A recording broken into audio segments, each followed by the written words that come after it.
Hello and welcome to Millions of Screens. I'm creative producer Leo Garcia, joined via Zoom by TV awards editor Libby Hill and TV deputy editor Ben Travers. Today, we're talking Golden Globes from top to bottom. Top to middle. Top to middle. I hate it here. This is millions and millions of little screens. Can't you shut up? I'm busy. Boy, what a great show. Skipping ahead to the clicker, our recap of the biggest news items from this past week. Guys, on Sunday, the LA Times dropped not a bombshell. I think we all know the HFPA is pretty corrupt and awful in a lot of ways. But They was put just in the work. It was nice to see it all. It was nice to see it all sort of collected in one location. Among some of the bigger things that they talked about were the fact that certain HFPA members are pulling in a salary of $2 million a year. There is the HFPA is bringing in around several $1 million a year, which is then turning, which it's a nonprofit organization, but much of that is being turned around and paid out to members for their services. Some members who obviously didn't want to speak on the record for fear of ostracization from this literally 87 member organization are like, what the fuck? This is messed up. It's not moral. It's not above board. And yet, oh my God, you guys, there is this tiny part of me that feels bad because freelance journalism is really hard, and especially in a pandemic. And there is a certain extent where I feel maybe I can understand more paying your members for services they provide as far as writing goes for the website, things like that. I can see why and how you would do it. I don't think they're doing it the right way, and I think it's going to get them in trouble even further than what the LA Times has revealed. But there was a part of me that, like, in mid-pandemic America that was very like, oh God, you got to make rent. But yeah, that was the least, for me, that was kind of the least of the shocking things that came out. Yeah, they mentioned how the HFPA has sort of become flush with money over the course of the past couple of years because the contract for the Golden Globes has ballooned from $3.64 million just a few years ago in 2016 to now $27.4 million is what NBC is paying for it. So their coffers are full, as it were. And then there are just the general things that I think we all touched on when we talked about the nominations. The fact that, 30 members of the HFPA were flown out to France to visit the set of Emily in Paris, which is how I will always say it. 5-star hotel. 5-star hotel. Yeah, and then, surprise, surprise, what shows up on the nomination list? Critically panned. Emily in Paris. And its star. Lily Collins. But yeah, I think my favorite part of the article, and I mentioned this to you guys before, was the Gary Oldman quote where he said that he referred to the HFPA as nighty nobodies having a wank, and that he called for a boycott of the silly games that is their awards ceremony. Then he changed his tune when he was nominated for and won for Darkest Hour. Yeah, if you play the game, they can forgive a lot. And this is not new. The HFPA has been mocked for years, including from the stage by, like, let's say, Ricky Gervais, a person that they brought back to host time and again. And also his criticisms of the HFPA were really the least offensive things he said while he was hosting. So at least it had that going for it.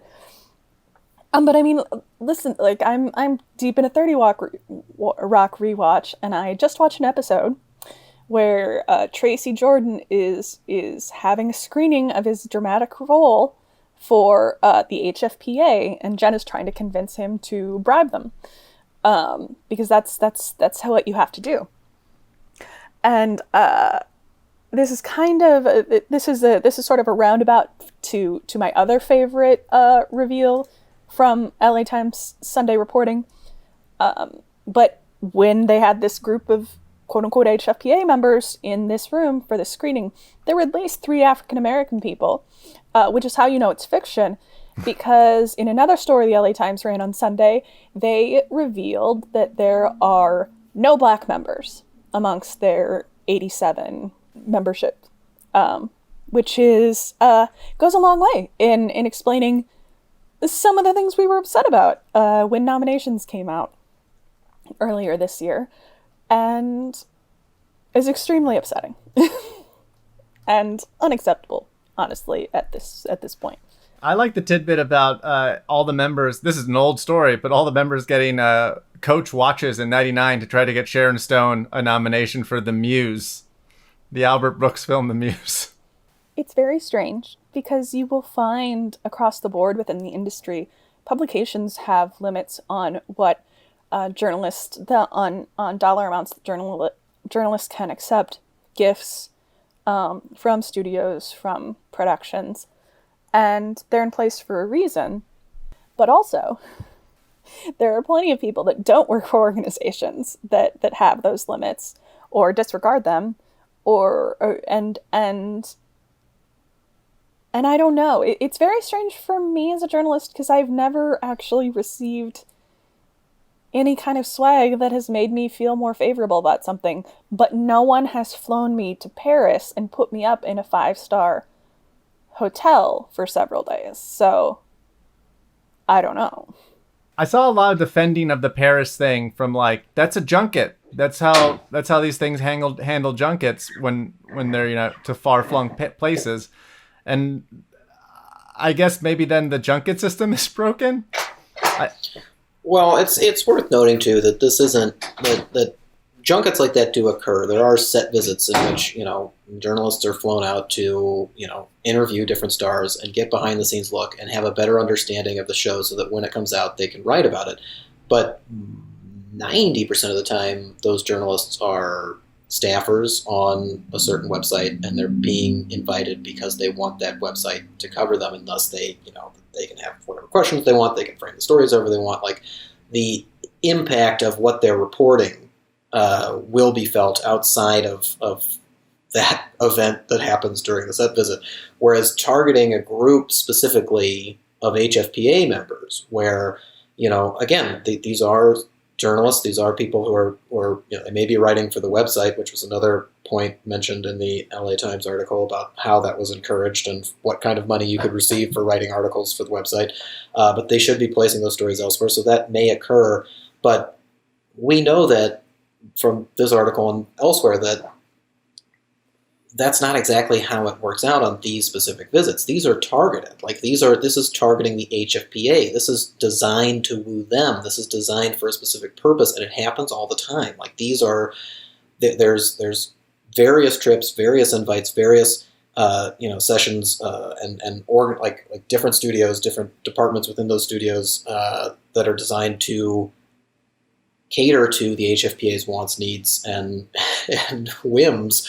So it's just like there is a separation there. There is enough of a separation where to me you can see the difference once you're in it, even if it's, I guess, harder to see when you're outside of it. But like, to me, a lot of it is just the results of what comes out of those kind of things. Not to mention, I've never been to a junket where I or somebody I know has been at that kind of location, that kind of. At the risk of saying the loud part loud, if in Ben's example you're flying, writers who are staffed and are going to write articles about the show, that there's sort of like this give and take of like, we're giving you access so you give us press. In the HFPA angle, there isn't that press. So what is the quo? Yeah, no, exactly. The quo is then your vote when it comes to Golden Globes time, or your more thought towards our show when you're putting in your ballot. It's the consideration part of the FYC. Yeah. That's the quo. The quo is for consideration. if there was a world that like, every article or every tweet announcing a winner was then also preceded or followed by just so you know, only 87 people voted on this. Like this is in the opinion of 87 random journalists, this is who they think is the best. Something that I'm very interested in is the deadline for submitting final ballots for the Golden Globes is today, or was Tuesday at 5 p.m. 2.5 hours before, or 2.5 hours after we're recording this. And do you think they feel shame? Do you think there are some voters that feel shame and change their ballots? Or do you think they just don't give a shit and they're just going to vote the way they were always going to vote? Well, that's one of the nice things, I mean, one of the few nice things, I guess, about the article itself. Like, they did talk to people within the HFPA who were sick of this shit, who, like, really wanted change and have been trying to advocate for it, you know, without a lot of success for, you know, at least a few years now. So, like, there are people in there who hear what's being said, who recognize the need to change, who recognize, you know, the desire to reflect the community, to up their standards, whatever it is. And hearing that, seeing that in print is also a nice thing to realize. And with something as insular as the HFPA, where literally, you know, the start of that article is a lawsuit being filed against them where, you know, somebody who was trying to get membership was denied and they thought it was unjust or argued that it was unjust. You know, it's an insular group. It's going to be hard to make those changes. You know, it's not likely it can just keep adding thousands and thousands of voters every year. Like the Oscars and like the Emmys. So I don't know exactly how it's going to happen, but it is something that there are people in there who do know what's being said about them and understand the consequences of it. So I hope some, like, I'm going to give all the good choices, all the reasonable choices, all the choices. I'm going to assign it to them. I'm going to say that was the source in the LA Times. They made the right decision. They got through. All the others were split down the ballot, voting for insane choices that somehow got nominated. But Emily and Perry. Well, let's talk about some of the predictions. Obviously, we're not going to go category by category because we could be here forever, especially with the way that Ben likes to play devil's advocate. I don't know if that's true. I think he likes to advocate for himself. Yeah, but same difference. And then I would advocate for the wrong choice purposefully, and then Ben might actually buy into it. I mean, like, there's a chance that could happen. And then somehow it's the Globes, baby. So yeah, Ben's gonna have all his predictions up on Friday, correct, Ben? So you can check those. Willing. So check those out on IndieWire.com. But and to steal his thunder, on Thursday I'm gonna write about my crazy pants. What I wish the Golden Globes nominations and winners had been. And I think I'm going to include stuff that didn't come out this year. So it's going to be great. Like Jeremy Strong is great in Succession Season 3. We didn't get it. Sight unseen. Yeah, Barry Season 3 was incredible. HBO had a really, really good imaginary year. Strong imaginary year. You guys talked about a couple of things up top or before we started recording that we wanted to talk about. Let's start with the sort of comedy question. What's going to happen in the comedy races? It seems like it's Ted Lasso v. Schitt's Creek. What are Sudeikis' chances against Eugene Levy? Opening the floor. Ben, do you want to take this first? Ted Lasso v. Schitt's Creek. What do you got? Please. I was very swayed by Ben's thoughts on this. So Ben, take the lead. Oh, God. I don't even remember what I said. I am in the Ted Lasso camp at the moment. I have it going 2 for 2. I don't see a lot of things changing that before the Globe ceremony comes out. I really think that Ted Lasso is kind of the ideal Globes pick. It is the freshman sensation that debuted after the Emmys that is nothing but positive vibes. Like, it is a positive show. It has gotten almost exclusively positive attention, whether that's reviews or a growing fan base. It's from a network who, Apple TV Plus, who's very eager to be, you know, in the awards race and be crowned and have that kind of Emmy frontrunner next year. So I think their kingmaker status is going to be in full effect, and they're going to go after Ted Lasso. Now, I know the narrative of the Emmys was Schitt's Creek. I know that we were a little hesitant to embrace that narrative for quite some time, and still may or may not be haunted by memories of how well that show has done. Well, Anyway. Ben, can I interrupt for 1 second? I mean, I did. Is the Great also like a classic HFPA show? I would agree that the Great does feel like that kind of show. It is strong. It's got 3 nominations to Ted's 2. I'd argue, I mean, obviously I have a personal bias against this as well, just because I didn't love the show as much as a lot of other people. That being said, it almost feels like it peaked too early to be the HFPA pick. If Ted and that would have been reversed, I feel like this would have been a much tighter race. I also don't know if I feel great about the Great performing as well in the other categories, given the competition. I mean, Nicholas Hoult winning Best Actor would be a true HFPA surprise, so I guess we should never write it out. Elle Fanning is obviously very well liked and could be somebody that won over the Academy. But I think that's what makes this year's comedy series so hard. Like, it would be a lot easier if you could pick between 2, at least in my mind, if it was just Ted Lasso versus Schitt's Creek. Then it would be a lot easier for me to be like, listen, they're going to play the favorite. They always pick freshman series. They haven't picked a show for Best Comedy Series beyond the 3rd season in like 20 years, and they've only done that 2 or 3 times. The Great being another well-received freshman comedy kind of throws a wrench in that whole thing.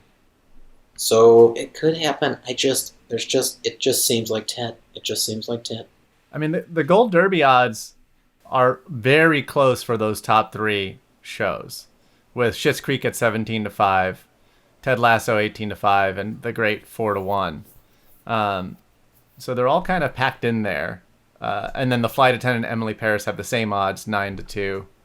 I have to believe that odds making on the Golden Globes is maybe harder than odds making. A precarious position to be in. Somewhere at the Emmys. I mean, especially, and I get tired of saying this as much as you get tired of hearing it, but especially in this year, without the buzz cycles, without the FYCs, without all of that in consideration, we are really, really flying blind at this point. That's part of the reason the Golden Globes do hold the stature that they have, is usually they're the first out of the gate, and they give us a sense of what we might be able to expect from like the WGA, DGA, and so on, despite the fact that it is just this tiny group of people. If only the Emmys occurred 2 weekends ago. Yeah, on Pro Bowl Sunday. Pro Bowl Sunday. If only. But it's I don't know, it's going to be a mess, but it's going to be an interesting mess, which I don't think is the case over in drama. So I think where we landed is it's either going to be a Schitt's Creek sweep, or Schitt's Creek isn't going to win anything, or it may pick up a couple awards. Is that right? Yeah, those are the options. Yeah. Okay. So moving on to limited series, is this Queen's Gambit to lose? Or can the film anthology series Small Axe, the collection of 5 films known as Small Axe, take the TV movie limited series category? My concern is that Queen's Gambit and Small Axe might split, and that's how we end up with The Undoing winning multiple awards. I'm seeing The Undoing at the bottom of a lot of prognosticators' lists over on Gold Derby, which is confusing to me because it feels like that show had a ridiculous amount of buzz in the last few years, or in the last few weeks to months. It definitely came out later than everything else. I don't know. I'm very frightened by The Undoing. I don't think it's as good as Queen's Gambit. I don't think it can touch Small Axe, which is a film anthology, but still much better. But I do think that it feels like Golden Globe bait. It certainly does in terms of the movie star argument you were making earlier. Also, the other 2 nominees here, Unorthodox and Normal People, those superior shows, feel like they came out years ago because they were like early quarantine viewing. They were. They normal people especially, and then also unorthodox. That's what you run into with the January 1st to January 30, or the different calendars between Golden Globes and the Emmys, is like these things that cross over between seasons just feel like they happened a decade ago, which I think works against Schitt's Creek too. It's gonna be interesting. Like I just, this is a mess.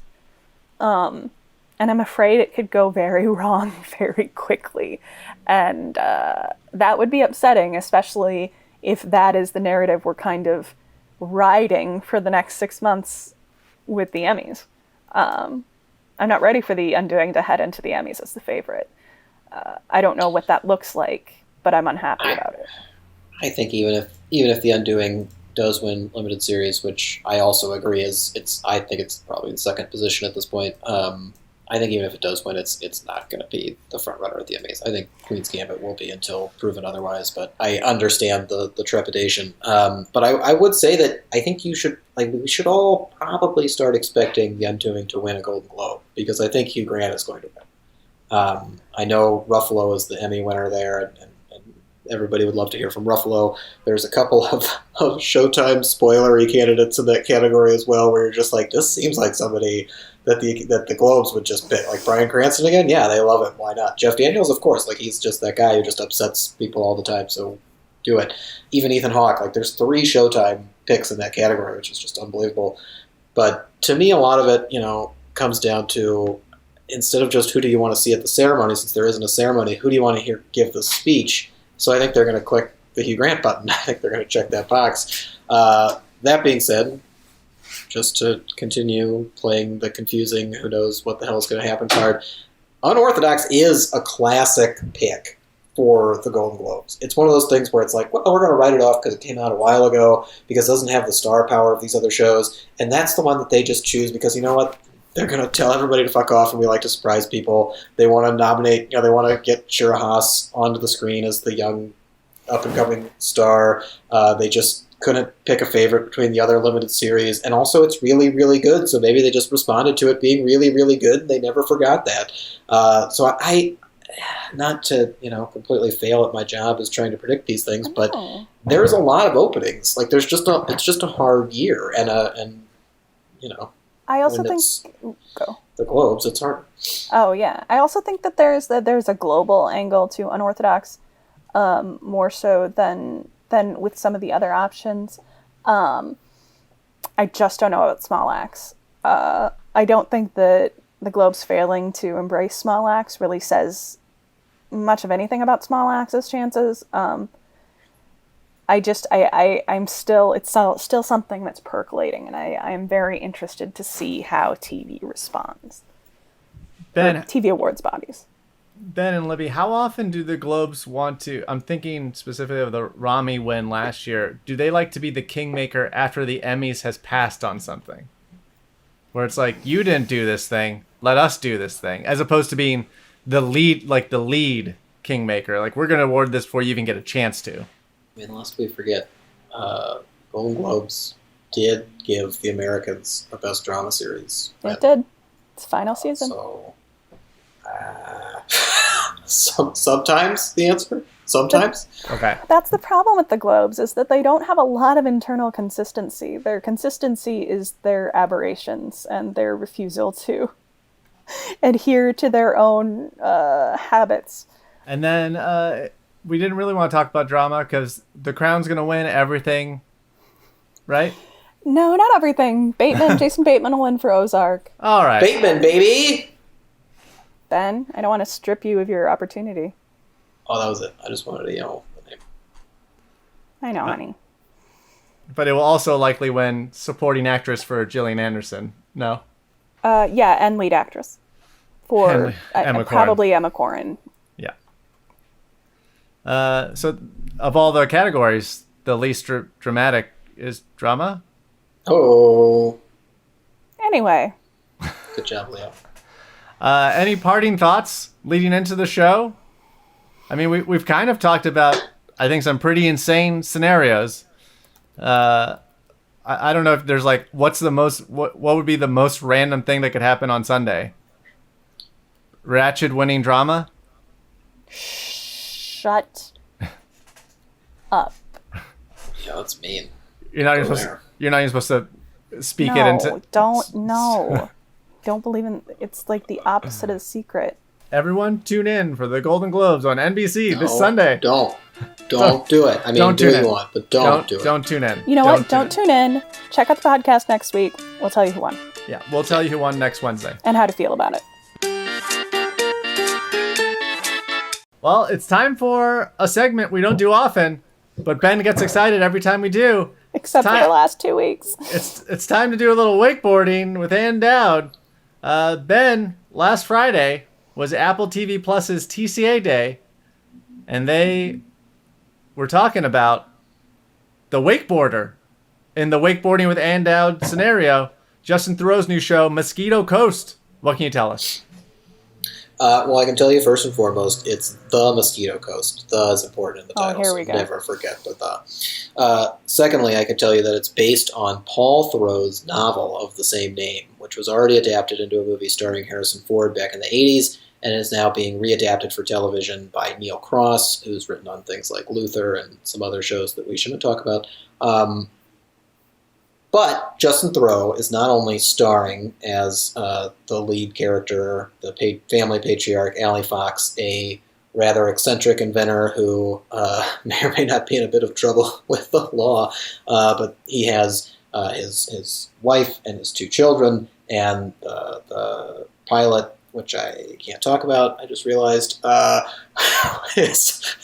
sets up a rollicking adventure in Mexico. I think it's worth being excited about, I will say that.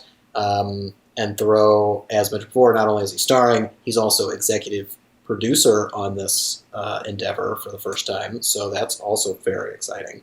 And yeah, I don't know if there's going to be actual wakeboarding in the show. I cannot confirm or deny that, but I mean, there's potential because of the coast. So there's water and probably boats, and that's exciting. Is Ann Dowd in the show? Ooh, also cannot confirm or deny, but I don't think so. If she shows up, like, just pulls on to the titular Mosquito Coast in a boat, just telling Theroux to hop in back, give it all the awards. She has another gig. It's not like she doesn't have other things going on in active Libby, production. You just mentioned that that's a very cold, chilly, distant place. Maybe she needs a break for just a few days of shooting on the southern coast with her BFF and visiting her second BFF, Kuma, who we all know and love. So, like, let's hope for the best here. Let's try to be positive. That's true. As to add a little more context to this, this show seems like something Apple's really excited about. Obviously not out yet, but look for them to be pushing this hard come Emmy season. Of course, Justin Theroux. And then look for Ben to be exclusively handling all of our coverage of it throughout Emmy season. No. Millions of Screens is a production of the Penske Media Corporation IndieWire. Theme music features excerpts of the classic YouTube video Bjork Talking About TV and Willy Wonka and the Chocolate Factory. Our editor-in-chief is Dana Harris-Bryson, our publisher is James Israel, and our executive editor is Ann Donahue. Our favorite Golden Globes winners of all time are The Kaminsky Method, Party of Five, and Glee. Was there always an exclamation point there, or did you add that? Oh, I thought there was. Oh. I think it's to indicate enthusiasm. Oh, yes.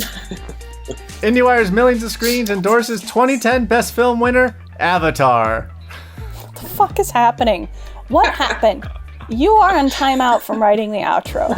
You can find us on Twitter at A Million Screens, at Midwest Spitfire, at Ben T. Travers, and at Leo Adrian Garcia. You can also find us on Apple Podcasts, Spotify, and Google Play. So leave a review and let us know what you think. This is Ben, Libby, and Leo. Remind you as always that you shouldn't let poets lie to you.